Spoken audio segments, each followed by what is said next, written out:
In this video, we're going to talk about thesis statements and essay structure.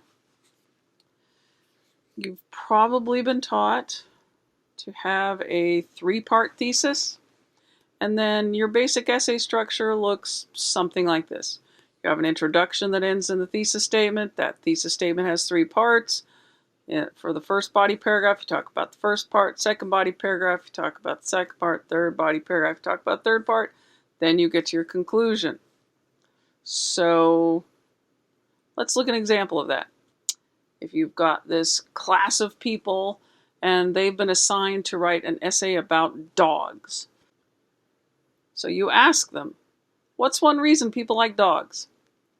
Somebody raises their hand and says, they're cute. Somebody else raises their hand and says, they're furry. Somebody else raises their hand and says, they're loyal. So then you end up with an essay structure like this.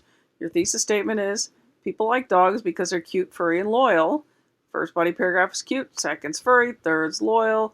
In the conclusion, you end up kind of left with nothing new to say because you've talked about cute, furry, and loyal. This essay structure, this is what's called a list thesis. And this is basic essay structure. It's one of those things that will work well in grammar school, but in college, here's the problem. Is there any reason that we talked about cute first and then furry and then loyal? No, that's just the order the people said them in, so that's when we talked about them. It doesn't really show any great development in thought. It doesn't show any particular logical connection. The other difficulty with this essay structure is you've got 3 paragraphs. And this is fine if you're writing a really short essay, right? 2 pages, 3 pages, 3 paragraphs might work fine. But when you're assigned a 10-page paper, are you going to just add more items to your list? They're cute, furry, and loyal, and they like me, and they're helpful, and they can find bombs in a war zone.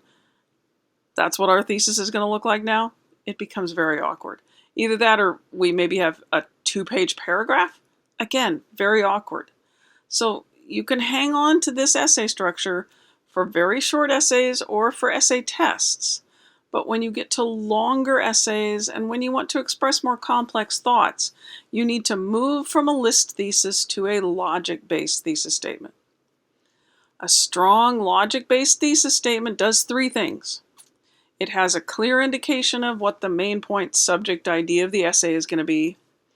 It gives opinion, because we know a thesis has to be a debatable point, right? Otherwise it's just a statement, not a thesis. Last but not least, we need some specific details about the direction that the essay will go. So let's go back to our dog essay and look at it with a logic-based thesis statement. Notice, for this example, we've still got 3 body paragraphs, and we're actually still kind of discussing the same things.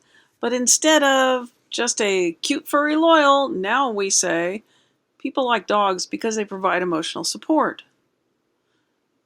We still got our cute information, but we're saying dogs provide emotional support by giving us something fun to watch. Dogs provide emotional support when we pet them. That's the furry. Dogs provide emotional support because we know they will be loyal to us.